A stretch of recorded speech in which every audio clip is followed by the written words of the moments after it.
The ethos of the brand is a statement of identity set in stone. Be solid in who you believe in and where you come from. And I think creating communities like that, especially in this time and age, not knowing where you truly come from becomes a real problem, because I think it's very easy to get lost. More men and more medals and more riches, more effort and more levels and more figures, more party and no sickness, the Lord with us, more carnage and more models and more liquor. It takes a lot to be the best, I keep it messy, never less. It takes a lot to be the best, keep it on lock, just check my dreads. Take a lot to be the best, keep it like Fawcett, got the drip. I think I'm the best and I don't even When like people flex. go back and they really, number one, learn where they come from, try to connect with it as much as possible, you kind of have a grounding. Babwê, you're wearing the hat. Fire. Did you design the hat? Are you the sole designer? I know the creative director, but are you the sole designer? Are you your one-man band, or do you have a team that you collaborate with? Okay, so the hat, this was actually the event that you pulled up to, the thrift thing, and there's a girl that was doing crochet, is her name, Tanaka, I think. Okay. And she made this in like an hour. I was like, because I saw the thing, it said Zim on it. I was like, man, that would be so dope if you like, you know, put Babwê on it. How did she freestyle Zim into Babwê off of that? And she just did. I don't know. She's like super talented, like super, super talented. I was like, wow. So she made it for me. Then I just been wearing it. What's her name? Give her a shot. Tanaka. I think it's crochet.zw. That's On Instagram. Yeah. And I'm hoping to do some stuff with it. You got to. Super, super talented.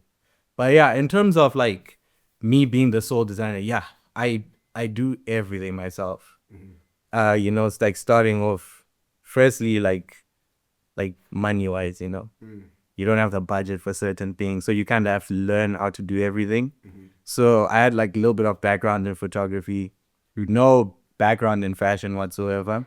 I just wanted to, you know, make things that I like, and kind of became a student in that realm and started experimenting and designing certain things. I've always been one to like, when I'm interested on a topic, I'm like super focused and zoned in on it. So like if I'm like, I remember I used to love this show called Forged in Fire, where they do like metal smithing and they make swords and stuff. I'd watch the episode every single day. Then I went into the backyard. I was like, damn, let me like forge a sword for myself. I went, put on a fire, or then there's this like process called quenching where you have to put the blade in oil whilst it's super hot. Oh no, Liz. I did that, put in motor oil and like blew into flames. But that's just like to show you how like, you know, zoned in I get on certain things if I have an interest for them. So it's same thing with fashion, same thing with design, music, and all these things. So yeah, started off myself. I like to call myself the creative director and the sole guy in charge, but I do collaborate a lot. A lot. Love collaboration. So that process when you went from being obsessive about photography into fashion, was it like you abandoned the love for photography because you have to zone in on one thing? Or did you have to blend them in some capacity? Because even the photography and the filmmaking of the work that you've been releasing lately, Yeah. there's a very specific identity to it. Even like the color grade, all of these things, it seems like you're saying something specific. Yeah. So do you think that translates over? So the way, well, like I like to think it happened is that when I wanted to, you know, make these t-shirts, I actually wanted to make t-shirts for myself. Just like, you know, go flex on my friends. Of like, oh, look, I have a t-shirt with my name on it. So it was like figuring out how to do that first. Okay. Then when this idea, I showed my parents some designs. And I wanted to sort of, I wanted it to have a purpose, Okay. right? Okay. And that time I was, you know, trying to think of ideas and it wasn't really clocking. I was trying to think of ideas, wasn't really clocking. Then I woke up one day, it was a dream. Okay. It was a dream. I literally woke up and I thought of the name Babwê, you know? And it's something that I kind of then brought into, like the context of it was to kind of, you know, create a something that people can be proud of as Zimbabweans. Kind of came from, you know, the whole Zim thing, Zimbo t-shirts, all this stuff. I kind of thought that was cringy. So I was like, what if I take the last part of Babwê and make that into something? And so I think I veered off topic. I tend to do that. No, But in terms of like, could you highlight what you had? so it was just about the transition from, you know, photography into fashion and how that translated, like how that carried over. But this is also a huge part of it, which is the inception of the brand itself. And, you know, it's crazy hearing you say that it went from you just wanting to flex, you doing your own thing, to then it now becoming this whole entity, which is about cultural unity. You know, that segue, I would like for you to talk a bit more about that. But yeah, returning to the original point, it was really photography into fashion. Yeah. So I kind of, I've made the t-shirt, right? Okay. How am I going to put this up? You have to take photos. Okay. You have to learn how to, you know, shoot it right, you know, do the videography for it. And at that point, I realized that I have to merge these things together. So I kind of had knowledge of photography, of videography, a little bit of editing skills. And I was like, okay, I've got the item, I've got the product, let me shoot it. So I actually got my little brother to stand on a ladder to make it look like a drone shot. Okay. It's like one video we did and you're standing and you're shooting me and I was the model for the thing. So I think that that's innovation, by the way. Exactly. And I think that at that point, I realized that all these things work together. And like, you never truly leave something, you know. Like, I never truly cut out photography. I never truly cut out my editing skills. I just found that it was very useful. You know, all these things work together. All these things come together. I think that's what it's about as well, you know, in the process of creation. Never really put boundaries for myself. Yeah. You're based outside of the country. What is it like starting a brand which is so based in, you know, an African identity when you're not necessarily on the ground? So I think just to start off, I actually started this brand in Zimbabwe. Okay. I just left high school. It was during COVID. And I had an internship at the time, but I didn't have much interest in it. So this whole time I was developing the brand. And at that point, my mind just goes very sometimes. At that point, I came up with the idea, and I took it to these, what you call these, like little pop-ups that you go to. Like a flea, exactly, like kind of like flea markets, like on Saturday, like a farmer's market kind of thing. But you know, clothing brands were setting up. Okay. And took my clothes there, manufactured 200 t-shirts. You started with 200, like you're just like, okay, I'm doing this. I'm going deeper in, because I showed my parents and they're like, wow, there's like really a story to this. What was the design that was for that first line? And this is like the thing, you know, like going into things that you don't know about and going in head first. I think I learned that you need one product that stands out. So when I started off, I did 5 or 6 different designs. So it was 200 pieces, but 5 designs out of 5 designs out of those. And I realized very quickly that a lot of people don't like certain designs. So a lot of those were just sitting in, I mean, some of them are still sitting in my room right now.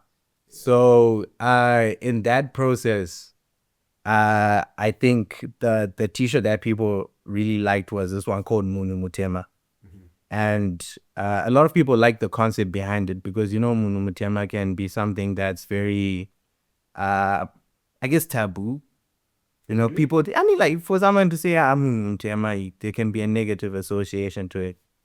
But I think that within that saying, there's a shared experience, you know, of being a minority. I kind of translated to person of color, and people being able to resonate with that experience of being unique, of being Munu Mutema, you know, being a person of color. And that's the one people really liked. And I kind of built from there. But yeah, I learned a really hard lesson, lost all my savings.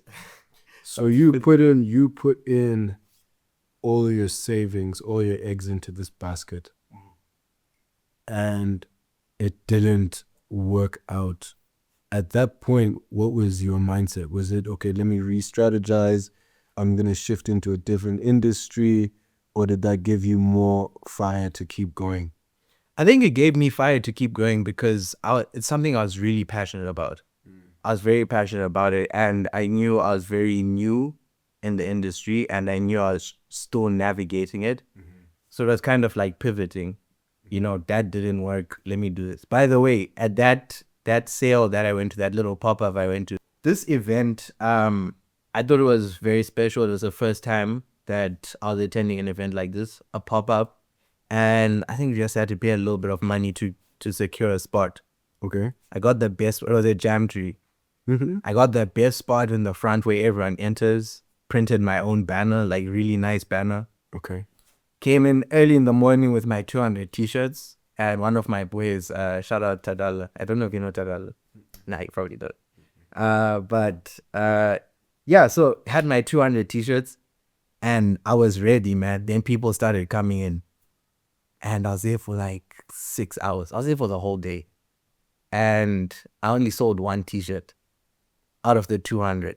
And a lot of people are like, yo, these are so cool. These are so cool. On to the next one. These are so cool. On to the next one, And I was starting to realize, I was like, okay, this is not that easy. This is not easy money. And I think I realized at that point that it wasn't going to be an easy journey at all. And that one t-shirt that I sold, it was one of my juniors at high school. I forced him to buy it. I was like, hey, you better buy this. I was like, you better buy this. Then I hope he still has the shirt. No, he does. At some point, like, that'll become like yeah. a vintage, a vintage tee. Even those tees that you're saying, they're sort of just like hanging around. Maybe hold on to those, because at some point, when the brand is like out of here, people are like, damn, I wish I had those OGs. And then you'd be like, well, about that. Exactly, yeah. Oh, that's so funny, bro. Not the extortion of the life. I extorted it, man. I was like, and I think I learned there. I wasn't sad. I was just like, right. Like, what was in your head is not the reality. It's a different game. Business-wise, what was the thing that you learned from that to be able to figure out with your model, what did I get wrong here? Because if the stuff was creative and it looks good, on paper, it should sell. But so if it's not selling, then I have to go back to the drawing board and say, why? What was your why? I think it's two things. It's two main things. I think a lot of people can learn from this. Number one is your market, right? So you need to understand who your customer is and what they want out of it. And adjacent to that is the brand. Because it's one thing when you've got a really killer design and good quality. If you don't have a brand behind it, there's nothing that you can really, do about it. People be like, oh, this is cool, but I'm not going to buy it because I want to be associated with something. When people want things, they want to be associated with certain things. It's not like back in the day where people are looking for good quality, well-manufactured stuff. I mean, a lot of people are, but it hasn't really become a priority anymore. So I think those are the two business lessons I learned, and it's something I'm continuously learning, as I go. Even in the process of design, when I'm designing, okay, who am I designing for? What am I designing? What's the story behind it? That's what's the foundation of my whole creative process. And I think it's one thing to be a creative, and it's also one thing to do business, and realizing, when you need to prioritize on one of the exactly. Yeah. Exactly. So those are the two big lessons I learned, and I'm still learning. Those business lessons that you learned early, it's crazy because now when you look at the success of the recent shit, right? So you sold out, right? Yeah. How cool does that feel? Like, I mean, it was really cool because, the nights you sit in your bedroom and like, I'm formulating this plan and I want it to work. Then, after multiple failures and finally seeing something that works, it kind of gives you reassurance to be like, okay, I'm on the right path. Because what happens with a failure, I mean, everyone's experienced it. When you keep trying something and it doesn't work, it kind of demotivates you. And I think it was a big motivation, but okay, I'm on the right path. I think I kind of understand what people want, and I want to continue pushing that even harder. So I think it was kind of like, it wasn't surprising, but it was a breath of fresh air to be like, okay, let's keep it. You know what I mean? Yeah. So looking forward now, what sort of projects are you wanting to align yourself with? I'm more focused on building brand right now. I've really understood, I cannot like emphasize more like on brand. Like it's not just about, like you said, It's not just about your design. It's about building the atmosphere around your brand, building something that people actually care about, and also, that purpose that you first found in your brand, kind of embodying that and bringing that to life. So in terms of the projects, I'm pretty flexible, but I'm very selective on what I choose to work on. If I feel like it's gonna keep elevating what I'm doing, I'll go ahead with that. But just connecting with more people is kind of what I want to focus on. Yeah, I think things like creating the products and all that stuff. Thank God I'm naturally talented at coming up with ideas. So I think that will come in its time. I'm not stressing on like what's gonna be the next piece or yeah. So what do you feel, or rather, what do you want people to feel when they're in your clothes, when they're associated with your brand, when they pull up to your events? When we walk into Babwê HQ, how are people supposed to feel? So I think the whole the ethos of the brand is a statement of identity set in stone. And Zimbabwe, but the Babwê part, Zimbabwe means houses of stone. The Babwê part, I like to say, loosely translates to of stone, which means to kind of be solid in who you believe in and where you come from. And I think creating communities like that, especially in this time and age where everything is, determined by social media. People go on social media and they learn from the YouTube videos and they learn from these articles and all this stuff. And not knowing where you truly come from becomes a real problem, because I think it's very easy to get lost, and I think when people go back and they really, number one, learn where they come from, try to connect with it as much as possible, you kind of have a grounding, you kind of have a base where you can start from. And this is not just, who your ancestors are or what your culture is, but also who you are as a person, how you build your life daily. I'm not the same person as I was yesterday, because of all the experiences I've gone through. I've evolved as a person. So bringing communities like that together where we can kind of realize that's what we're here for, and supporting each other within that narrative is kind of what I want to embody. Because initially this came from a place of frustration, which I feel a lot of, not just Zimbabwean kids. What was the, sorry. Not just Zimbabwean kids, but also people across many cultures, is the frustration of being able to connect with your roots. And I mean, that sounds like kind of cliche, but it was a real issue for me when I was growing up, and I'm like, okay, what's my traditional clothing? Like, what I see the Nigerians in their attire and their nice hats and all these colorful cloths, kente cloth in Ghana. And I'm like, okay, what's the Zimbabwean equivalent of that? And kind of finding that you get lost when you're looking for things like these.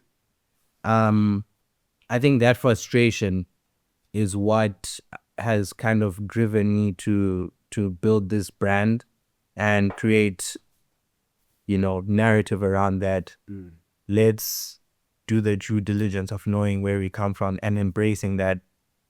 Not in an old way. Like, you don't have to wear the traditional clothes, you don't have to wear animal skins, but how do we do this in a contemporary way, a contemporary fashion, is kind of what I'm targeting personally and for the brand. Yeah. We tap into our roots and we create our own new identity at the end of the day. Yep.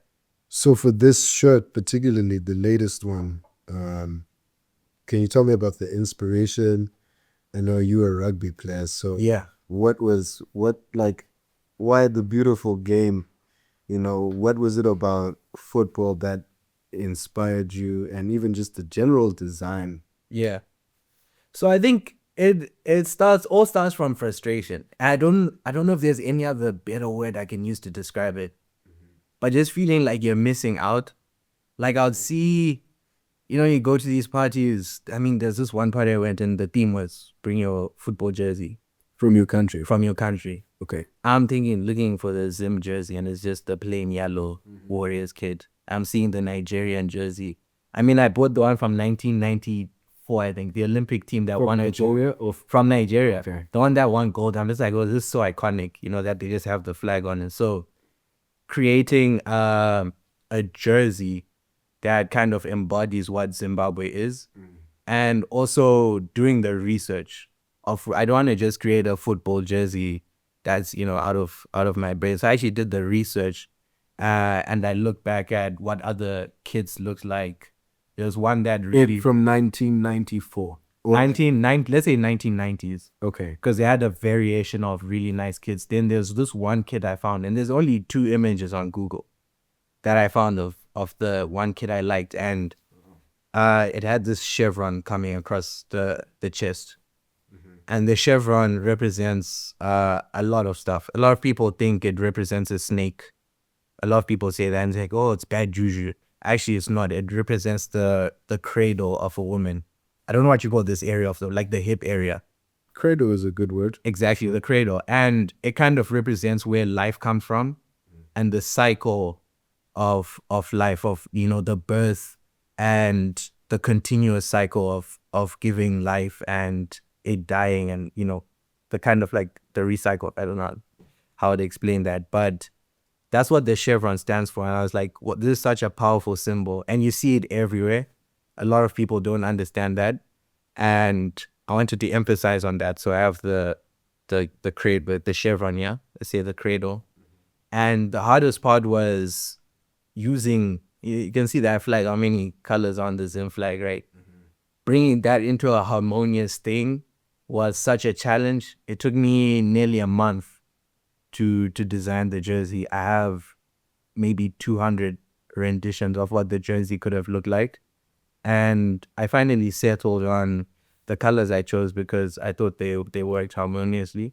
Obviously, as an artist, you're always questioning yourself and your words. Is this good? Is this Exactly. And to be honest, I wasn't fully convinced with it until I made a sample and I started wearing it out in the streets. And yo, that's a cool jersey. That's a cool jersey. That's really good brand promotion and establishing the brand. I find that like you can be your own billboard. You're just walking around, you're wearing it, and if it's good enough, people will be like, hey, yo, what's going on? Exactly. Yeah. So that was all the reassurance that you needed at the time. It was. And I never thought it was going to pop off the way it did, to be honest. And there was the thing, it comes back to, the purpose of it, the frustration, and realizing that, okay, there's an alternative to what we have. I'm not saying that there's no other good jerseys out there, but like what's, available to me and what I can get. It'd be cool if you designed the national team kit. I mean, I'd love to. That would be crazy, man. That would be amazing. I'd love to try that. Are those sort of things in alignment with what you would want your brand to do? Like, I guess I'm trying to get the big picture of where you want to take it. I know you're saying that you're establishing the brand really, and aesthetically, because for example, the Being hoodie that you have, that you sell, is so different from the Babwê jersey, the football jersey that you have now. And I can only imagine that whatever you've got next, it might be in the same vein, but it will probably also be very different. Even this hat, obviously it wasn't you that designed it, but if that collaboration were to evolve, could be stuff like that. I think there's a tendency sometimes people sometimes people force Afrocentrism into their design, and sometimes people abandon that too much because they're looking to fall into these current trends and stuff. Yeah. How do you want to balance those two things? I think the most important thing is the story, right? I think the story transcends everything, because it's one thing to, just pick a random pattern and put it on a t-shirt. What does that pattern mean? What is it representing? Who is it for? So when you build these stories, and for me it takes time, because I take time to do the research. I take time to think about why it's relevant and why I need to put it out. I think when I go along with that process, it kind of makes sense. It balances itself. I'm not saying, this is too streetwear, let me just slap some rock paintings on it. I try to build a story with every piece that I make. I think that's what balances out. I don't know if I answered that. Yeah. That makes a lot of sense. Do you find that your time abroad has shaped the way you design, the way you see, not just fashion, but just art in general? And could you also talk about your time abroad, like where you've been? Yeah. Oh, 100%. And I think my life over the past 4 years has been very interesting. So, obviously born and raised in Zimbabwe for the 18 years, applied for university, and I got accepted to New York University, but on the Shanghai campus, to the Shanghai campus. Oh. And that was really interesting, because I'm like, the hell am I going to go to China for, what am I have no associations with it. Why would I want to go there?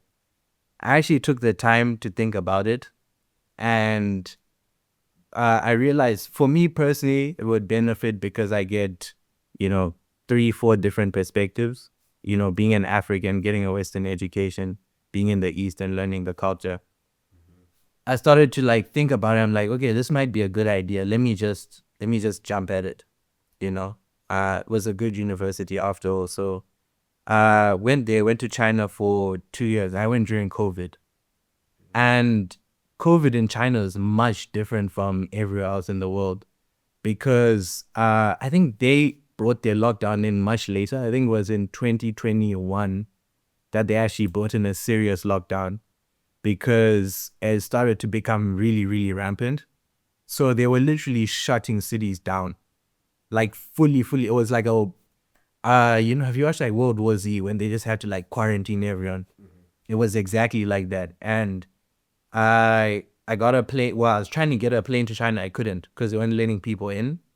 Then At that time you were still in Zim. I was still in Zim to China. Okay. And I was doing a bit of online school at the same time. Okay. So got my ticket into China. Flew on Ethiopian. I had to quarantine in Ethiopia for 1 week.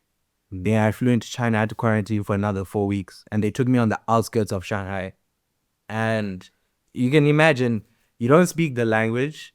Wi-Fi doesn't work there, because they have huge restrictions. You can't use WhatsApp, can't use Instagram. You need a VPN, special VPN. Wow. Might I say. And you don't speak the language, haven't eaten the food like that before. Chinese food there is very different to what you get. If you go to a Chinese restaurant. Exactly. How so? That's interesting. Because China is very big, and it depends which areas you go to. Because in Shanghai, they have a sweeter palate, so most of the food is steamed and sweeter. In Hong Kong, that's where you find food that's similar to what we eat here. So a lot of Cantonese people are the ones who immigrated. So got to Shanghai, on the outskirts of Shanghai, quarantined for 3-4 weeks in a room where I couldn't talk to anyone. Wi-Fi wasn't working. I had this one sketchbook that my dad had gifted me. I don't know when he gave it to me, but it had watercolor pencils, so I'd paint every day just to try to keep sane. Then finally, quarantine's over. Was a really, really hard time, because even after that 4-week quarantine, it was on and off, and we're still doing school online.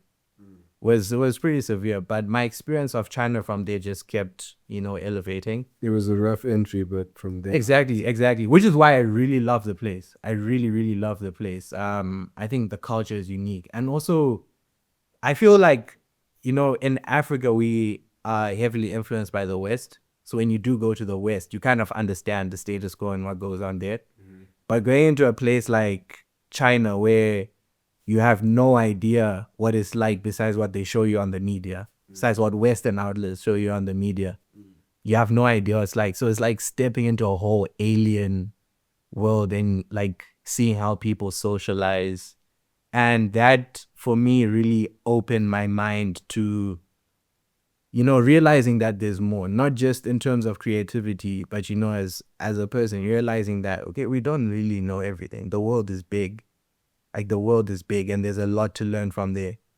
So I guess in terms of creativity, what I learned from there was how free and open it is, and how people navigate the creative process. Realizing that there's not just one path to creating certain things. I started to learn about mouth a little bit dry. What's that word? I started to learn about speculative imagination and speculative creativity more. Which is? So speculative, I guess, if you're to make it really simple, I'll bring about a scenario. People want to solve solutions now, right? So let's say in the realm of food science, right? Me as a food scientist, I'd probably go and say, okay, I'm gonna modify these genetics in this corn so that we can get more yield. A speculative scientist will be like, oh, what is it going to be like 50 years from now, where we don't need corn, but we can eat food from a pill? Like, we just take a pill and, we're no longer hungry. So it's thinking about those possible speculative futures that advance human nature, but it can be in any realm. Any field. Exactly. Same thing with art and creativity. I also, my thesis was actually working on African narratives and the speculative realm in that area. That's what my thesis was. But kind of learning and developing that skill of taking things beyond and creating new narratives, evoking people to think, evoking emotion is one thing I really learned from being on the being overseas. So yeah, it's to say I was 2 years in China. Then I did a study away period where I went to New York for 6 months. Okay. I went to the NYU campus there. It would be pretty mad to say I went to NYU and you never touched New York. Exactly. So it would be like, exactly, man. So yeah, it'll be crazy. I actually had the option. So we were told to study for a year. Nice thing about NYU, they've got campuses on all the continents. So if you wanted to study in Africa, you'll go to the Ghana campus. If you wanted to study in South America. So did you choose China, or it was sort of you were assigned to it? I was assigned China as a main campus. Okay. Yeah. But thereafter you get to choose when you chose. You choose New York. Yeah, so I chose to go to New York for 6 months. I went to Abu Dhabi for another 6 months. Okay. Then I went back to China to graduate. Nice. So it was such an experience. New York in itself, I'm sure you've been there, so it's a whole different beast. I don't know if I would go too deep into that.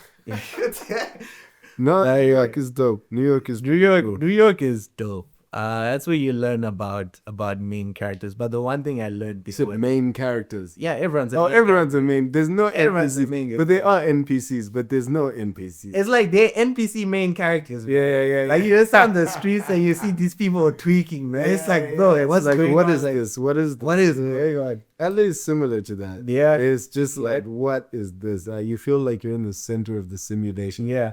That's a bit mad. Yeah, so one thing I learned from there is number one, self-belief, and like the power of doing things there and then. Because everything moves so fast, you often have one opportunity to do things.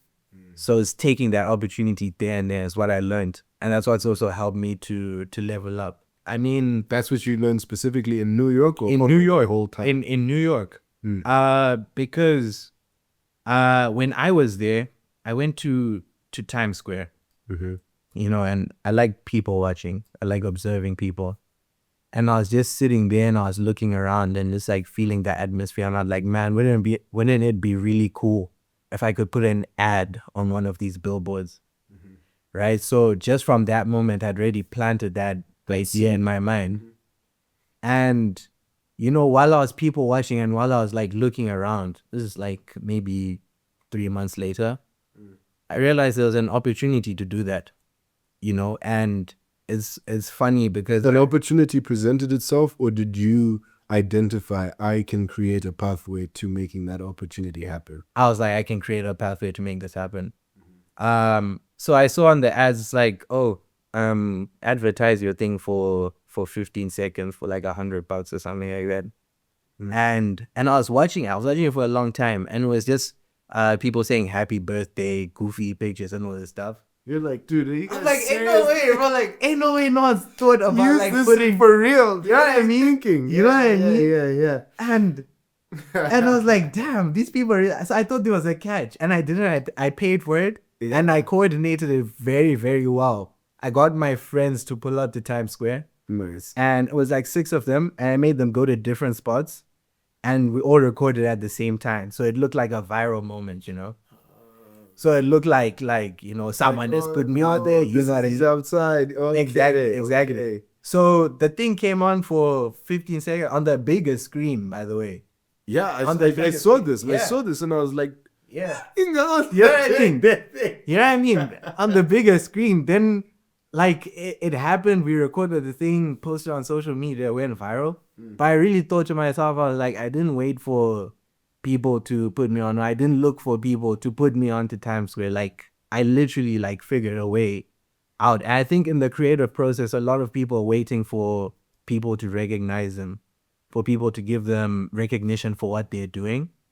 But I've realized that you've got to claim that for yourself. Like it's something for you to take. You know, if you believe that something is possible, you have all the ability to execute it and make it happen. So that's like the one thing I learned in New York, and that really opened my mind to all the things I'm capable of. And yeah, but I rode off that success. It really boosted me to the next level. But I only tell the story to people who ask. But a lot of people think, you know, someone's like put me on there, or he's been recognized, or he's doing like important stuff, you know, in New York and all this stuff. But it's just like, dude, in the social media age, yeah, you have to know how to leverage the tools at your disposal to the best capacity possible.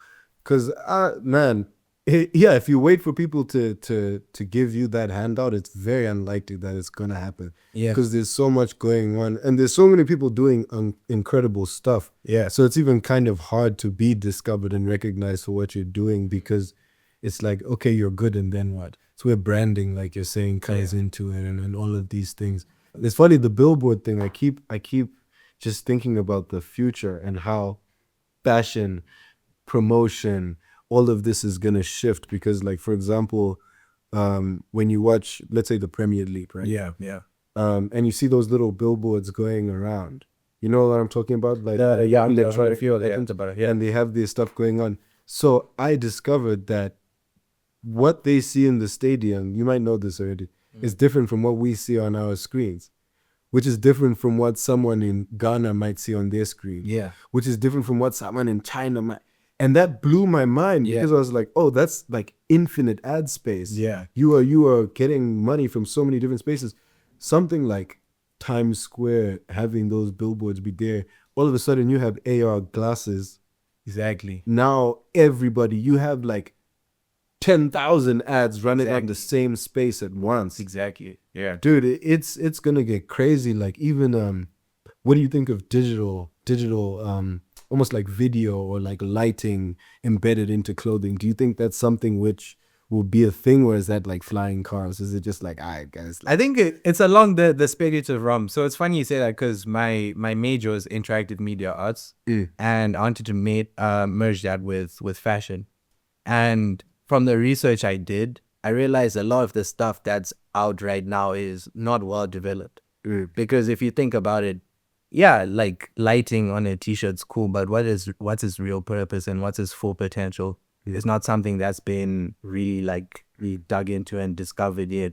And I think that's where it will like evolve, And I think really cool. A university actually just created a fiber that they can weave in, and it actually like releases light. Okay. Yeah, so you can actually like program something on your t-shirt. There are people like developing this kind of stuff. I'm really, really immersed in that. I'm really immersed in AR, VR, and how those things can merge. I think it's a really exciting space because people are still experimenting and figuring out and like seeing what. How do you, if you're studying that, interactive aspect of things, how do you see that becoming a functional thing in society, right? So like you look at the Black Panther suit, right? Yeah. And it's actually a functional design, so it looks cool. Yeah. But it's absorbing power, it's healing, Yeah. it's doing all of these things.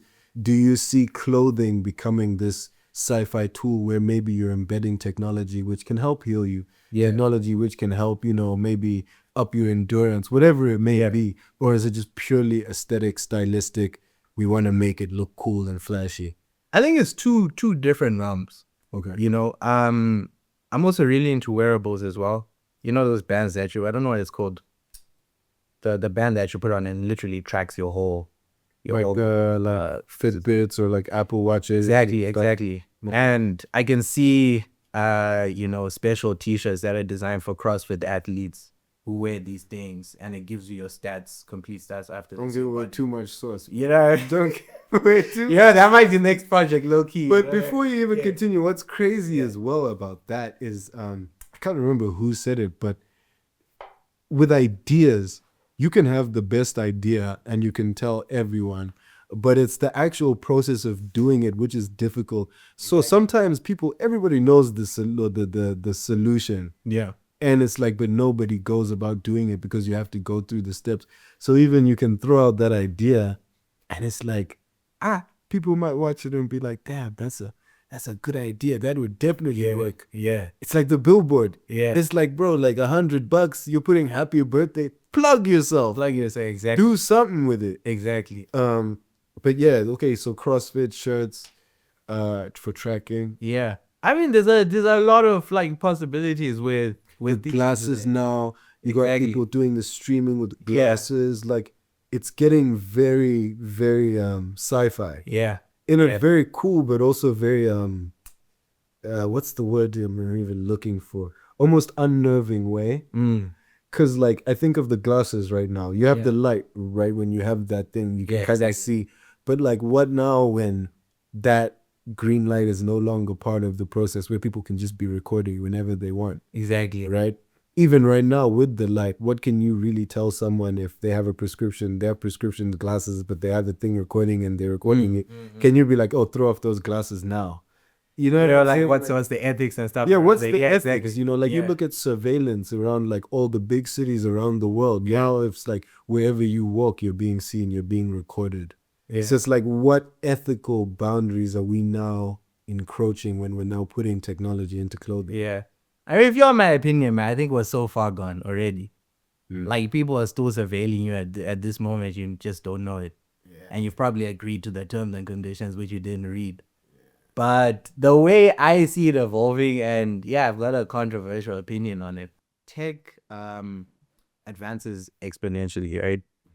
We've seen like AI go, like in the last 2 years, has just like literally evolved so much in a short space of time.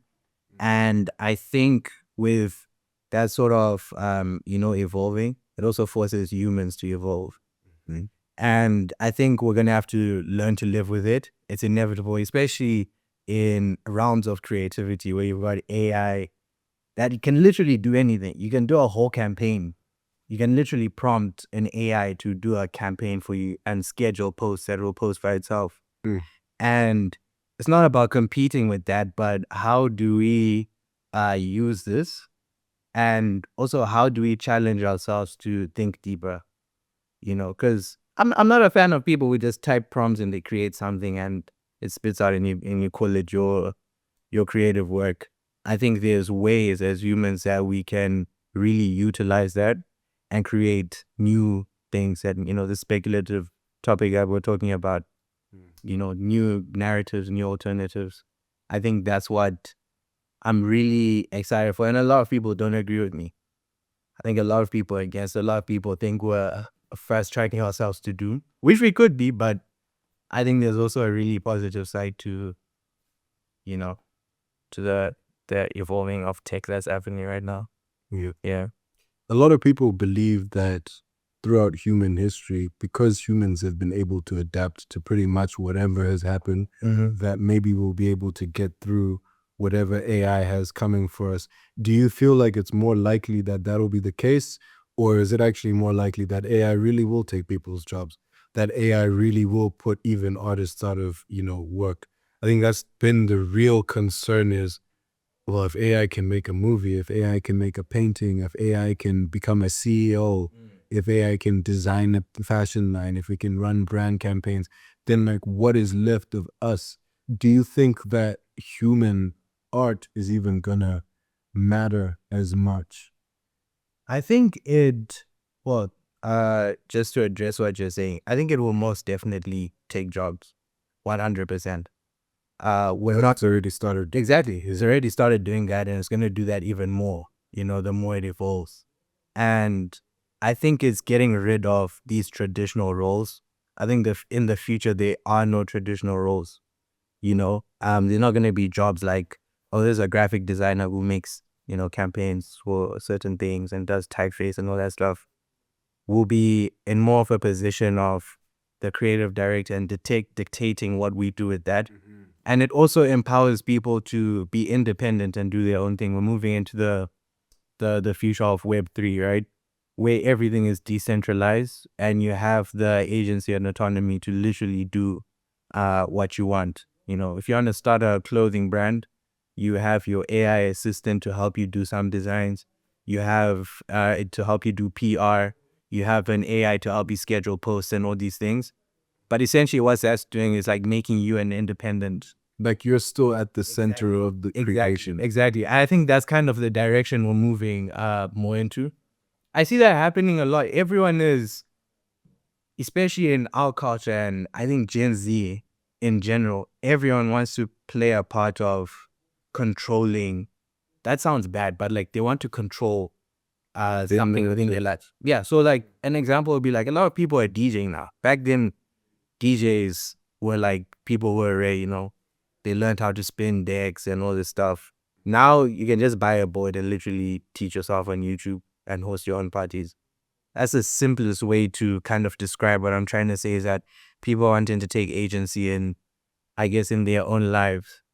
So kind of controlling that and creating their own spaces. And, that's why I see it going with AI and tech as well, us being the controllers of it. Yeah. At what point does it not need us, dude? Like, is there a point where we're truly just obsolete? Because my perspective, right, is I think that the flaws in humanity will become more valuable. Because, for example, a machine can glitch, but it's not necessarily flawed like the way a human is flawed. Like there's a level of humanity. Even if your handwriting is perfect, you're gonna mess it up. Yeah, maybe you're crying and that tear is gonna smudge the ink a little bit. There's little crinkles. When you're talking, your voice breaks. When you make a film, there's points where the cuts are janky. Yeah. All of this stuff. I don't know if AI can simulate the flaws of humanity or the vulnerability. Yeah. But then I say to myself, okay, can AI have a perspective? And the rebuttal I had to myself was, well, if you put your phone in your pocket, right? Yeah. For example, and you had the camera on and it's witnessing the world and you're asking it questions and it's learning about you and everything. Yeah. If it played back the movie of its life, even if the lifespan of that phone was 3 years, and then it gave you a book about what it experienced, that's a genuine perspective. Like a new, it's a new world. Yeah. And maybe they can define how this day played out from, you'll be like, oh, this was the day I went on the first date with my girl. Yeah. but it's now telling you like the dimensions of what was happening. The room was this temperature and your heart rate was this temperature, and this is how I felt, you know, being in this space or whatever it may be. I fell in love as well, you know. Does an AI know what love is? Is love a chemical thing? Is it something that we create in our minds? Is it something that can be quantified by data? What happens when AI is literally just us, just removed from the idea of blood and heartbeat and breath? Because guarantee you, very soon people are gonna start. I know it's already happening. People are already starting to date robots and AI, and like it seems like a laughable thing, bro. But dad, I love him. That would be your daughter, dude, and you'll be like, oh, it's a robot, dude. He's a robot. And just switch this thing off right behind that. What do you mean, dude? Come on, right? And it's like, you look at it, and I feel like the only way to really coexist with AI is to not be so hostile towards it in the beginning.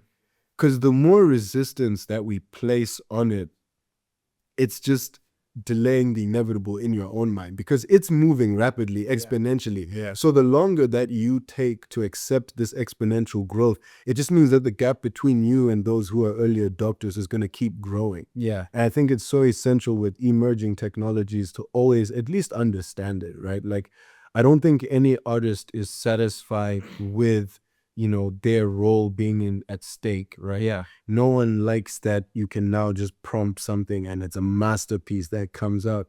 But like you say, if you're now using your critical thinking skills to place yourself in the center of it and figure out like, okay, cool, an AI can design a piece, but an AI doesn't necessarily have the experience of going to China and going to New York and meeting people and having dreams and deciding, okay, this is where this intersects. It's where I really do think that the human aspect will never truly be lost until humans start despising ourselves. The day humans are like, I just don't like other humans, I prefer AI on like a spiritual level, that will be our demise. Yeah. But I think as long as you still want to communicate with another human, I think there will be industries, there'll be platforms, there'll be ways for humans to still excel. Yeah. Podcasts did not exist 50 years ago or 100 years ago because the format wasn't even conceivable. You know, in a time when televisions didn't exist, the idea of being a filmmaker didn't exist. The idea of being a playwright existed. The idea of being an actor existed, but not in the same capacity. Yeah. So it's like, what does AI present for us? Does that mean that now there's just going to be new jobs?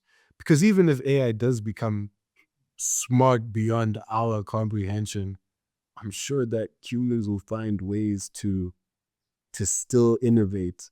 Exactly. I think you said a really important thing about is for us to decide. You know, I think the human race will dictate where it's going and what's going to happen. Right now it seems like it's all in confusion because it's happening as we speak.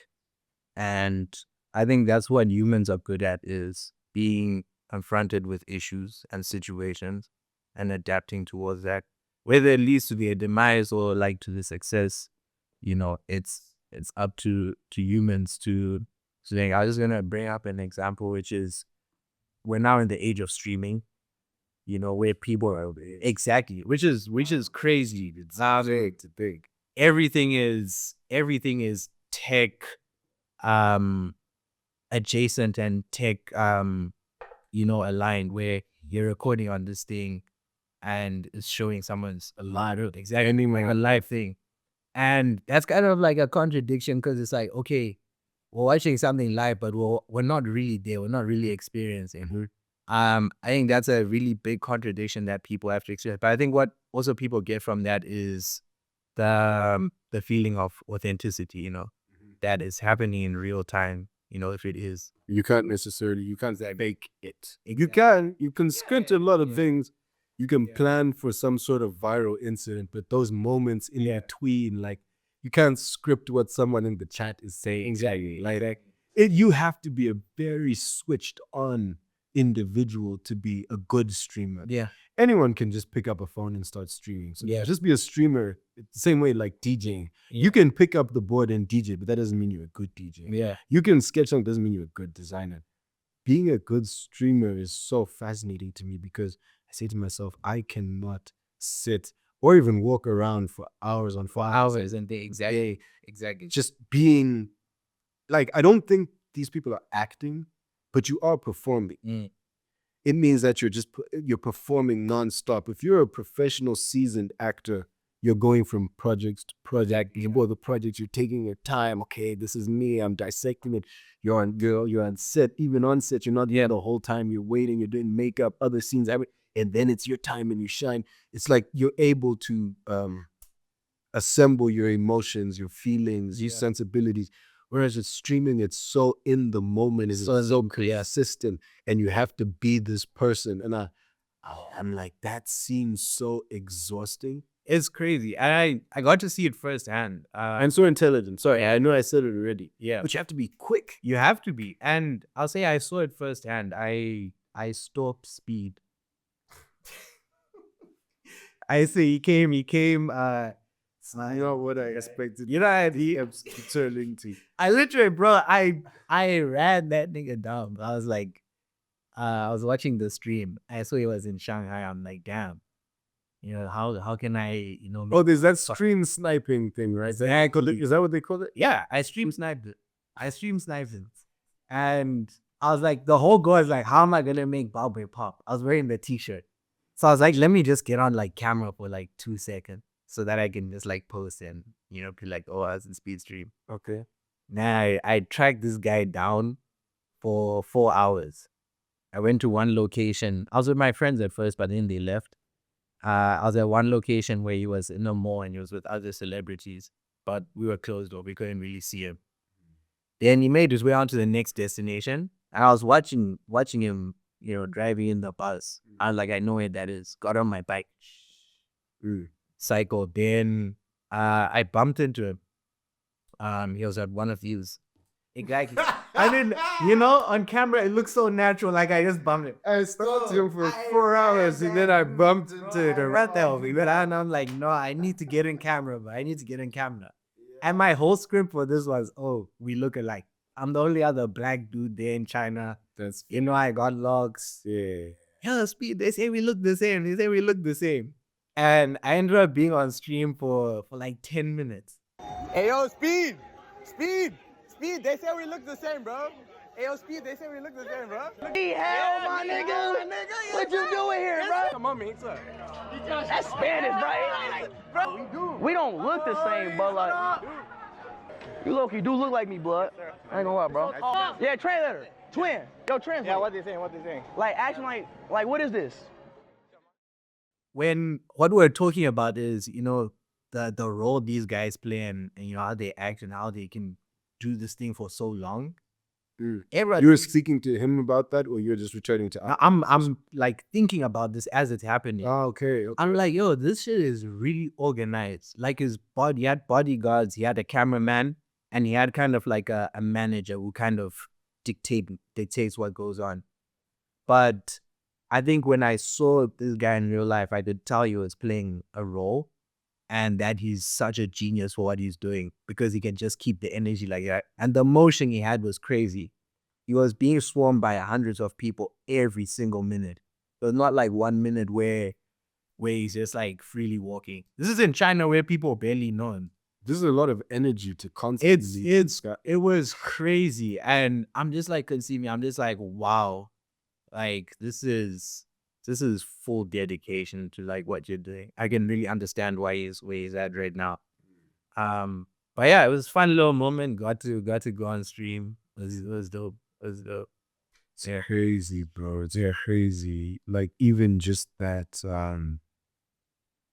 you wonder about the safety concerns. Like, dude, fine, you just wanted to promote your brand, yeah.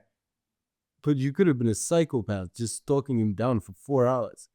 And like it's crazy because they also invite this concept of like stream sniping, right? Yeah. And I'm just like, we're coming from the previous era of celebrity I don't even know if the word celebrity exists anymore in that sense, but where celebrity was so hidden, people ran away from big crowds. But now it's like, bring on the crowd.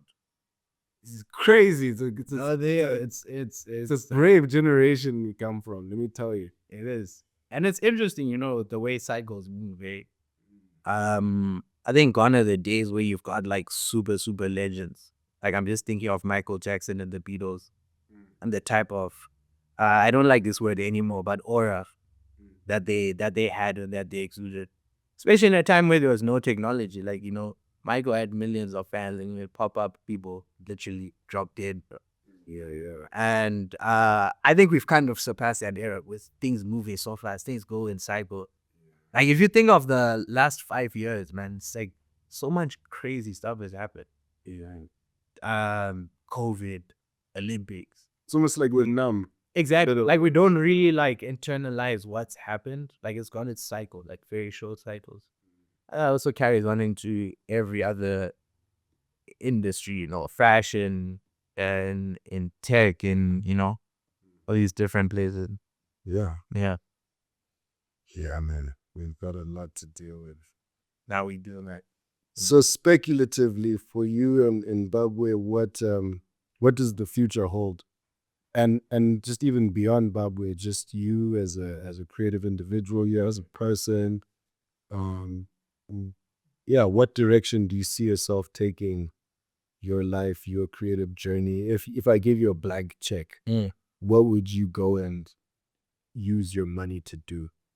Attach experiences to the stories I'm telling. So I mean, earlier on you're asking like what would I label myself? I truly believe I'm a storyteller. It can be in any form, can be in music, can be in fashion. I do have my phases where I'm like, oh, I'm mixing this dope set. I wanna perform that and make it like a Babwê thing. Or I make this jewelry and then create a story behind that.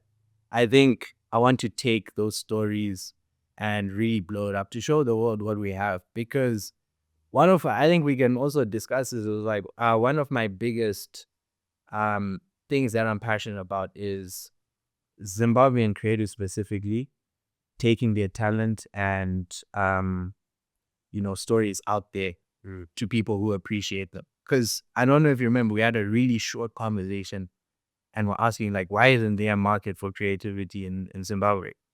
And I think you're saying that it's simply because, there's no appetite for it. Like if you're trying to pay bills, like what are you thinking about buying a piece of art for, or like what are you thinking about attending this concert? And I think there's, as Zimbabweans, as I'm speaking for the creative industry, I think it would be really cool, number one, if we reached a point where, Zimbabweans are now doing that, but also taking our stuff out there to people who appreciate it. I think that's very important and what I'm really passionate about right now.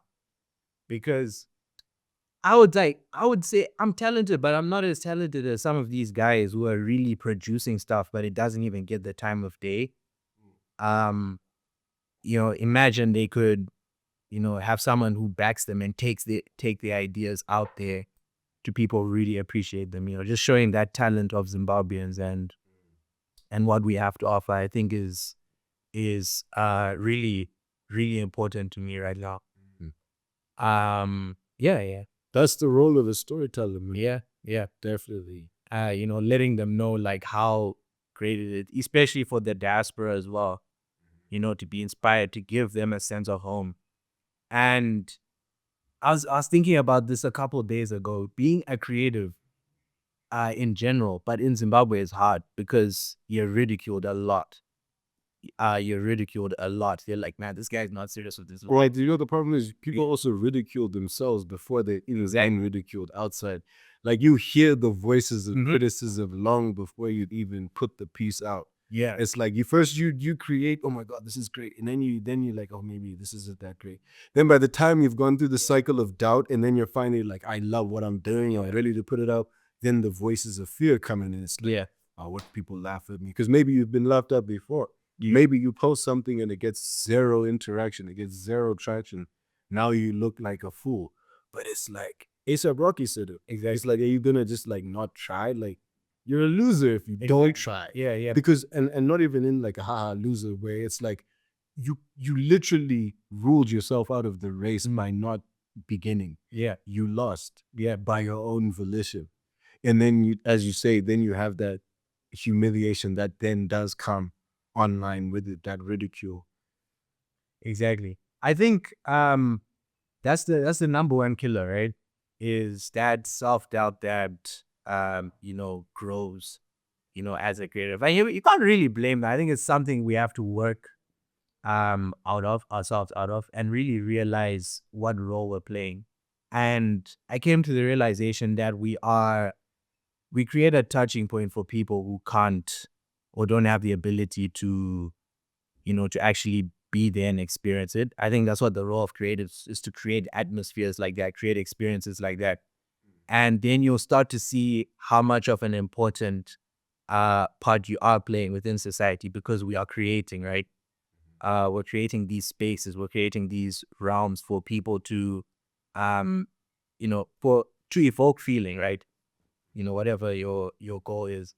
But I think it's such an important thing that as creatives you have to realize, or as a creative you have to realize, is that you do play an important role. And even this thing of devaluing yourself, I know it's really hard. Like, I was at that stage where I'm like, okay, no one's gonna buy my t-shirt for $20, so why don't I put it down to $10? Or why don't I put it down to $5? The reality is that there's people out there who are going to value what you're doing, and it's for you to decide what your value is. If you feel like you've got something that's worth $100, and you do the due diligence of making it worth $100 and finding the people who buy it, there are people who are going to buy it. I think that's how we have to be navigating as creatives. Go to spaces where you are appreciated.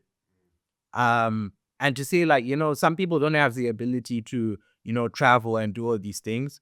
But I think now social media is the great equalizer, where you can post from your bedroom, right? And that video can be seen by someone in the US. And you never know who's watching. It might be an important person who really believes in your dream, and things work themselves out. But using that and putting your ideas out there and not focusing on the refinement, because we're even talking about like how fast things move. If you decide to take your time and be like, no, I want to refine this video so it's like this, bro, people just pass over that thing like they've never seen it before, And someone else will get that idea. Exactly. The universe does not just wait for you. It doesn't like, it's like, hey, here's this vision. Yeah, do something with it. If you don't do something with it, that vision wants to be born. Yeah. That idea, that seed is ready to grow. Yeah. And that's like when we were talking about being in New York and realizing that thing of action has to happen. Otherwise, things are going to move. It's going to be too quick for you. Exactly. I think that's a difficult lesson that a lot of people learn too late. Mm. You start to learn that when you're on the back end of all your passion, you're like, ish, I'm tired. I've worked hard and I'm running in circles. I don't know what to do. Nothing's working out. It's like, well, maybe you took too long thinking about it. Maybe you made it too perfect. Yeah. Maybe that fear of failure or humiliation is the thing that stopped you from just pulling the trigger. And dude, I'm big on just when you really, really like something, or when you really, really are inspired by someone or some brand, go back, look at the inception of that brand. Look at their original designs. Look at like their profit margins at first. Look at like how big their team was. Yeah. What studio space were they working out of? What was their media like? Was their storytelling good? All of these things. And you'll start to realize as you go down that rabbit hole that most of these people, most of these brands did not have it figured out. Exactly. Not even kind of. Yeah. So you see this ultra mega multi-million billion-dollar corporation or whatever it may be, and at the base of it, it was just some dude hustling, some woman hustling, Exactly. figuring it out. Could you imagine if you just woke up and were just yeah, we have gifts. People are naturally gifted and stuff. But could you imagine if you just woke up and everything came out perfect? Exactly. You don't truly value it. And it's funny you say that. If I don't know if people have done it, but if you go to my Instagram page and you scroll all the way to the bottom, I've got the first post I've ever posted. I don't delete anything. So it's kind of like a document of where I came from and what I've achieved over that time. And for me personally, it's like kind of like a case study to be like, okay, man, I just started out by putting stuff out. I kind of learned that this doesn't work, so I went this way and this way. And that is so inspiring for me. That it helps me to keep going, you know. I'm still in a grinding stage where I'm like, okay, how am I gonna keep moving? How am I gonna keep pivoting and you know, making what I'm doing even bigger? I think it's so important to just put stuff out there. Be a fan of yourself. I remember Tyler the Creator said, if you're not gonna support yourself, who is, man? Like, I like all my pictures. I'm the first person to like every single post that I put out there because I'm like, okay, I have to be my own number one supporter. I'm very happy wearing my own clothes and be like, you know, stepping out and be like, oh, you know, I made this, I conceptualized this. You know, even there's nothing wrong with a lot of people may call it cocky, but there's nothing wrong with having that confidence in what you're doing. I think that's what really, you know, pushes you to do even greater things. Or if you go to a plumber, if you go to a plumber and you're like, yo, please may help fix my pipes. And they're like, you know, man, like, I'm kind of good at it. I'll try it out. Yeah. All right, cool. You'll be like, oh, no, I'm going to hire the next guy to come fix this. Like, you need a mechanic. Bro, like, I think maybe I can get your car started again. You're like, no, you want the mechanic who's like, yeah, I've been doing this for this long. I know exactly the problem. I'm going to do it. It's not even a brash or arrogance. I have full confidence in this because this is me. This is what I do. What else would I be? It's what exactly. Just that even being delusional is a good thing. I think being delusional about like where you're going to be and what you're going to do is such a good thing because eventually it elevates you either way. If you truly believe something's going to happen, everything, all the, you know, energy, people say energy, manifestation, all this stuff is going to work towards what you want to do because you have, you know, the autonomy and agency to do what you want and achieve what you want to achieve. So even when it comes to setting goals for yourself, set those big goals. Like, bro, screw all this stuff up. Being like, oh, let me just get $10 first, and like, why not go for $1,000? You know, why not create an expensive product? Why not, say you want to travel all over the world? Yeah. Because eventually things will fall in place. You know, energies will align. I'm a big believer in God, and I think, you know, it even says in the Bible that, you know, if you put your trust in God and you do what's truly on your heart or what He says on your heart, it'll come to pass, and no one can stop that. So, I think for creatives in general, it's something that it's a muscle that you have to consistently train to be like, no, I'm capable of this. You know, your acclamations. I want to do this. I want to be here. All this stuff, and things will change. You know, things will definitely change. God is, I agree. Yeah, 100%, 100%. Yeah. Man, I hearing you speak, I feel the delusion. It's the best kind of thing in this world. Without delusion, nothing exists. You look around at this room, any object you pick, someone, it was in someone's brain. How do you define to someone like, oh, this is the chair I want? You're like, I wanted to not so scooch like this and then I was like, oh, what are you saying, dude? And you're like, no, trust. And then you do it. And it's like, oh, okay. So it's like if you have that idea, you really think you can materialize it. Like you said, God knows what's in our heart. God knows the gifts that He's given us. He knows the purpose that we have. Yeah. You know, a big part of this podcast for me is helping people find purpose through other people who have found their purpose. When someone speaks about what it is that they do and their journey, where they've come from, where they are, what they're looking forward to, and you kind of see that progress from not having it, kind of being good, figuring it out, getting better. And then now you hear them speak about what they're going to do in the future. You're like, okay, well, maybe they can, maybe they can't. Yeah. But it takes people seeing you do it for them to believe in it. But you cannot afford to be the person who doesn't know that it's going to work out. You 100% have to see everything. Yeah. And you have to see it through. Like, I'm a firm believer that I think there's no such thing as an artist who fails, only an artist who quits. Yeah, 100%. And I want to bring something up to you. I want you to chime in on this. Do you know Samurai Farai, the artist? I think he's Zimbabwean but born and raised in South Africa. Okay. Really cool artist. Did of course you'd know Samurai Farai, the guy who was welding swords with your backyard. I think you're welding swords. No, not even that. But he made the album cover for Aries. It sells all this art, but he said something. It kind of conflicted with me, but I really understood it.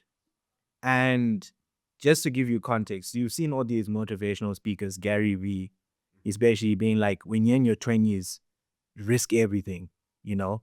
It's the time you should be doing what you want. You're still young. You just go out there and kind of throw caution to the wind. He didn't exactly say that, but, you know, along those lines. I believe that only applies to certain types of people. And what Samurai Farai was saying was that in South Africa, 95% of the population is one stream of income away from poverty. Meaning, if I lose my business of selling t-shirts, if I get fired today, you know, I'm on the streets, or I can't afford rent. I can't, you know, do that. And that's the situation for, that's South Africa. Imagine Zimbabwe. Yeah. Speaking for creatives specifically, I kind of realized that your first, you're not going to make your first bag do one thing. It's probably going to come from something else. You know, like for me, I'm probably not going to make my first bag from t-shirts. It might come from another stream of income. But the whole essence behind it, and where the kind of confusion hit, was like, okay, I'm really pursuing this whole artistry. But there's a really high percentage that it might not work out. Mm-hmm. Right? And kind of then saying, okay, should I be doing this? Should I be doing should I be? And that's kind of like the conflict I've been having. And, you know, as much as it's about, you know, inspiring people, I think it's also important to have conversations where we've got to be a little bit realistic about, you know, certain things. Talking specifically about creatives, it's going to be really hard to navigate what you want to do. As much delusion as you have, you know, it's going to be tough. So bringing that element of, I don't know, what do you think about any of that? Which part in particular? There's a lot to dissect there. I think that because everything is so accessible and there's so much competition, and even before that, it takes so much work to become skilled in any craft, it means that the barrier of entry, even though it's kind of easy to get your foot in, I think natural selection will weed out people that it's not meant for. Because I do think that there's a level of delusion and also obsession required to be an artist, and also a level of, not even pain, but just incapacity to really express yourself in any other way. I think if you're a person who art is a hobby, where like, oh, I'll be fine without it, but I like to paint every now and then, you know, don't put your whole life savings into your new brand. Yeah. Because that's just you seeking money, or you seeking some sort of ego fulfillment or whatever. And it's just a decision which will not serve you. And even if it is successful, 10 years down the line, when you realize I didn't really like this, you're going to not be happy with yourself, and you're going to now want to shift. Now your 20s has actually been wasted. However, if you are someone and you're living and you're saying, man, I feel that itch, like I have dreams and I see what I'm wanting to create. I speak with other people and I feel aligned when I'm in that realm. I actually like when I'm doing my work. Sure, I'm not making all the money that I can right now, but I value my stuff. And I feel like one day when it's valued the same way I value it, it'll blow up. If that is your mindset, your belief deep in your soul, go at it. Yeah. Again, go at it doesn't mean take your life savings and put it into your latest project. It can be take 10% out of what you have and put it into there and work on it, right? Like Christopher Nolan, he made a film in the late 90s called Following. It was his first film. Yeah. So it's on paper, it's not his first feature film. It's about 50 something minutes long. And this is a film which he got a small crew of people and they shot it over the course of the year every weekend. That is not the traditional structure for a film, right? Like you're going to block out time for the next couple weeks, months, or all on set these times every day, everyone. But they were filming incrementally. They all had they had their jobs. They were all taking their weekends out, small, pooling their funds, making it happen. And then all of a sudden you have a film at the end of the year. Yeah. And then the next year you have an official feature film. And then before you know it, you're directing the Batman trilogy and Interstellar and Inception and Oppenheimer and everything. And then it's like, okay, it's because you decided for your process. Christopher Nolan also talks about he didn't go to film school because he couldn't afford to go to film school, right? Yeah.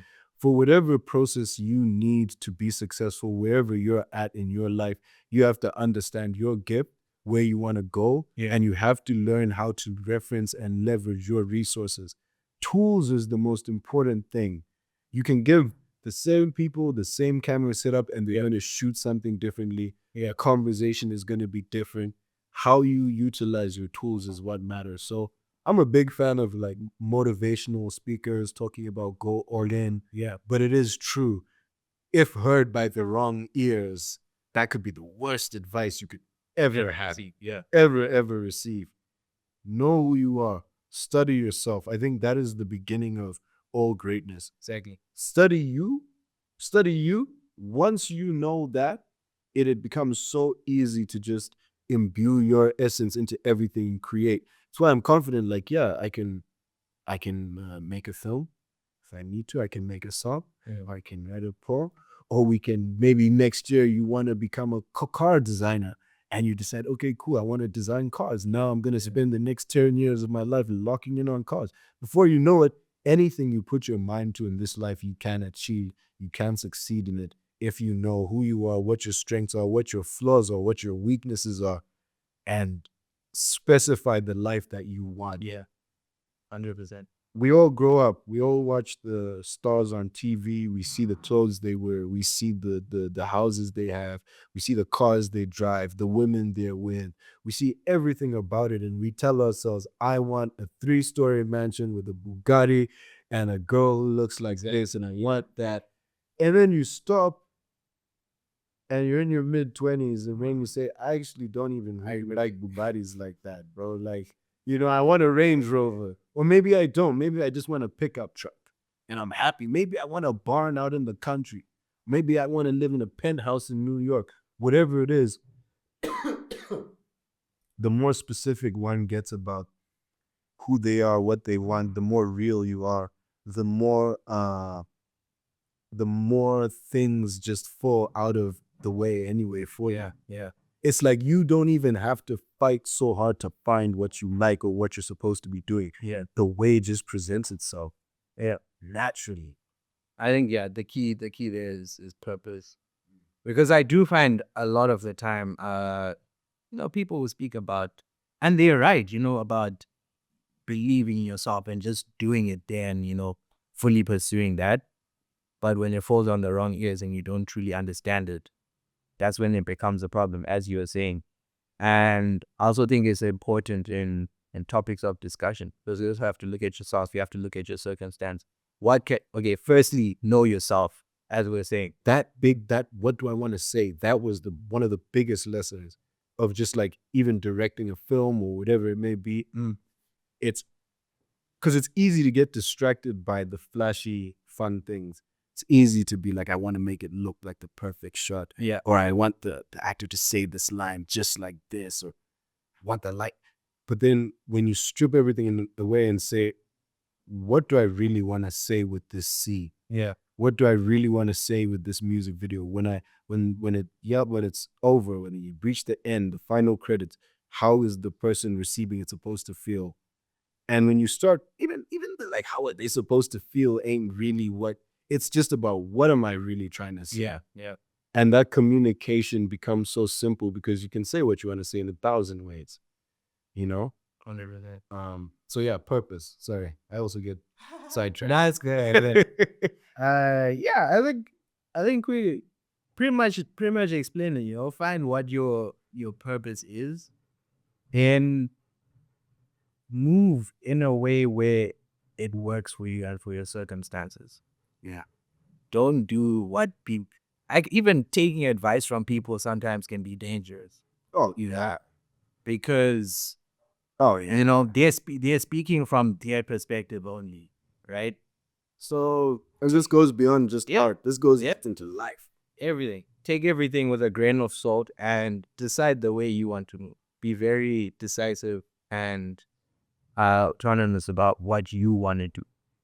I don't know if autonomous is the right word in that situation, but I think it is. You know. But yeah, just move in a sensible way is what I'm trying to say. With that delusion as well. You have to have that filter. Yeah. You have to know, because even with advice, I think it's very important to take advice, to listen to other people, but it's also important to know what kind of, as you're saying, like your autonomy, your personal values, your guiding set, knowing your experience and figuring out. It's almost similar to the AI thing. It's all just critical thinking. How well can you understand what needs to be achieved here, and how much information or data can you process to reach the best logical outcome, conclusion? So it's like if you're struggling with something as an artist and then you hear someone say, oh yeah, the solution is you just have to post 3 times a day, and 6 days a week, and you have to do carousels and reels and photos, and one post have to have. So you're losing your mind. Exactly. And it's like, that's not who I am. That's not how. If you put Picasso in a time machine, or put Da Vinci in a time machine, and just put him into 2025, and let's make him in his mid-20s. He's a Gen Z guy. Same brain, same curiosity, same everything, just different setup. You're telling me that you're going to tell that guy, hey, yo, dog, you just got to make a couple TikToks. And exactly. Now, if TikTok was part of how he wants to incorporate his worldview and how to tell his story, sure. But I guarantee you all these people would find a way to do it in their own way. And I noticed that as well with the artists and the content creators that really blow up. They're the ones who actually don't follow the formula at all. They break the formula, and then other people are like, no, that's the formula. That's how it works. It's gonna be like this guy. You're not speed. You're not cussing that. You're not. It's not your thing. Exactly. Maybe you're Mr. Beast. Maybe you're Kaisen that. Maybe you're. I don't really follow that many streamers. Maybe you're just niche, man. Maybe you're just someone who likes, you know, reviewing films. Bro, and there are pages with 1 million followers. I guarantee you there's a page dedicated right now to rankings the best socks. There are sock enthusiasts. 100%. 100%. And again, that's where it comes down to it. What do you like? Who are you?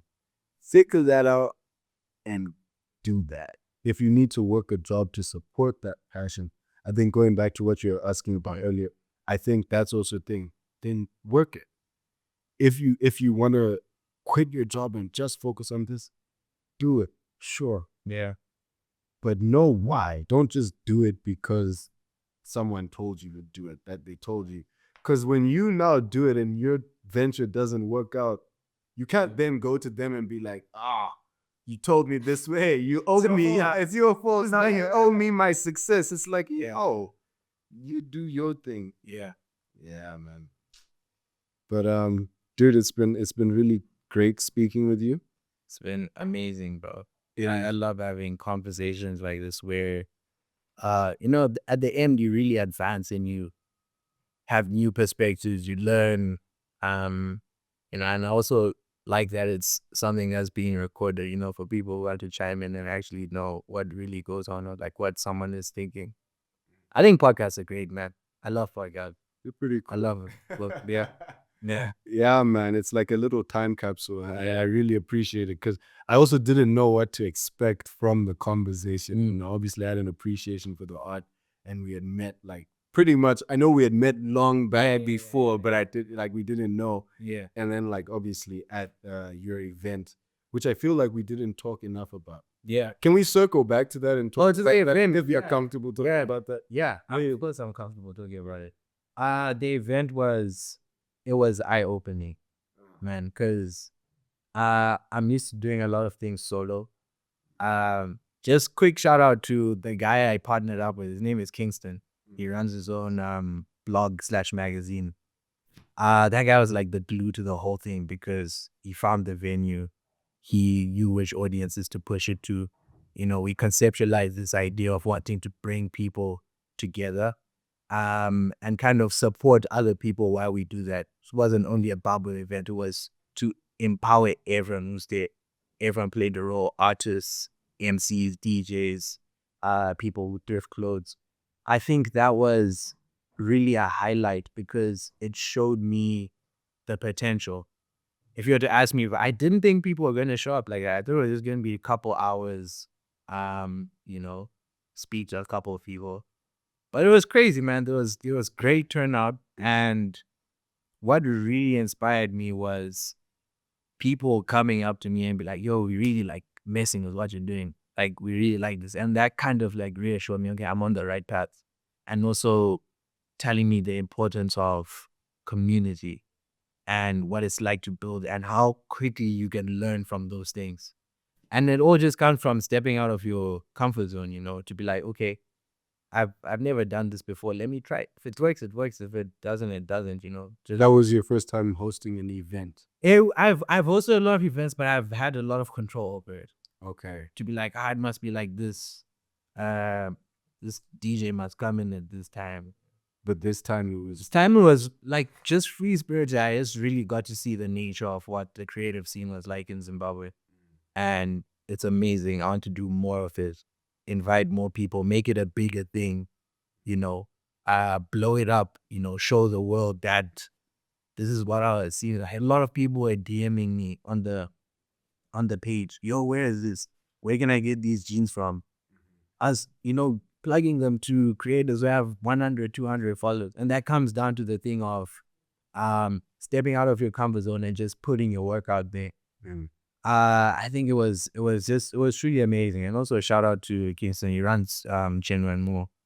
I think he really had the vision and really believed in the culture that we have. And I think that kind of rubbed off onto me. So it was an amazing experience. Now that you're winding down, your time in Zim for this period, I don't know, what's your overall takeaway from your surveying of the Zim creative space? I think, with just being Zimbabwean in general, you can have a negative take. To be like, there's nothing going on there. There's no money there. People are just like milling around and doing what they are. But like, my take on this has just been so eye-opening on the potential that we have. Fortunately, I've been to a lot of places. I've been able to experience what the creative scene is like there. In Zimbabwe, it's 10 times more concentrated because, out of the nice thing, out of the struggle is that there's true passion for what people are doing. No one is doing this for the money. No one is doing it because it's cool out there. Because a lot of things out there are really diluted. People enter the creative scene because cool people are in the creative scene and the cool people are successful. Therefore, you get all these, manufactured clones of creative people. In Zimbabwe, it's truly authentic. Everyone has their story that they are passionate to speak about. Everyone has their own imaginative manifestations, which is really inspiring, and it gives motivation to blow it up and really show the potential of it. I love my experience here, and I'm obviously gonna come back and look for more opportunities and how we can take that outside. But it was just such an eye opener to show the concentration of talent that we have. I did my campaign in Bare by Stoddard Hall, and that for me, it was kind of spontaneous. I was with the crew and we're just like, yo, let's just go to this spot and see what we can come up with. And the amount of things that happened, the amount of inspiration that came out of there, kind of like, it was a pivot for me to be like, okay, this is where the culture is, this is what it's about. It re-inspired me, and you now move towards that direction. Just from that, those 2-3 hours were out there. I think Zimbabwe is just such a special place for me, and I think there's so much more that we can do as a collective. And I think it's just a matter of time. Especially with the way the world is moving. Everyone's looking back at Africa for resources, for culture, for music. I think our time is coming. We'll definitely have it, and I would love to play a part in being able to Take it global. exactly, Take it global. exactly, yeah, Take that thing and run with it. exactly, And God puts, again, he puts visions in people's hearts, and he also puts people in places for reasons. yeah, If you were meant to just be here, you would have just been here. But that experience that you have being abroad as well plays a really big role, because you need to have those links where you can be on the ground and you can touch the soil, you can communicate with people, you can entrench yourself in the culture. And then now when you go out, to the west or to the east, wherever it may be, all of a sudden you're an ambassador. me exactly. You're a whole ambassador. Every single Zimbabwean who steps out into the world, you are an ambassador. And it's crazy because no matter what industry it is, you're gonna find the Zimbabwean thriving there. 100%. Truly. And 100%. not even like on some like bragging stuff. Just somehow I think the work ethic, the innovative mind. Yeah. And I think even without being told, I can't speak for other African people because I don't know exactly how they think, but I think for most Zimbabweans, you carry in you that mindset that I am an ambassador for my country. Exactly. And I do want to help elevate us, because you walk around and you see how talented people are. Yeah. You see how driven people are. And unfortunately, like we said, maybe right now that artist space isn't taken as seriously or appreciated, but it's because people haven't been able to see how effective it truly can be when it's given an opportunity to flourish. And I'm so excited for what the future holds for us as creatives, and also witnessing what happens to other industries as a result of the creative industry thriving. Exactly. I think people overlook that. By virtue of Hollywood being successful, it helps other industries around it grow. By the music industry being successful, other industries around it grow. Yeah. Jobs are being created in completely different spaces. Yeah. So I can't wait until people really fully understand how immense, how colossal the creative scene is out here. Yeah. Yeah, man. And we need to take ourselves seriously as well. Of course, man. Of course. That's also a thing of I think sometimes people can be too relaxed about it. Like, we actually need to start as creatives having our own systems in place where we learn and know how to monetize our work. I think as artists, it's very easy to just want to create for the sake of creating. And it almost feels like, I don't want to make someone pay for my work.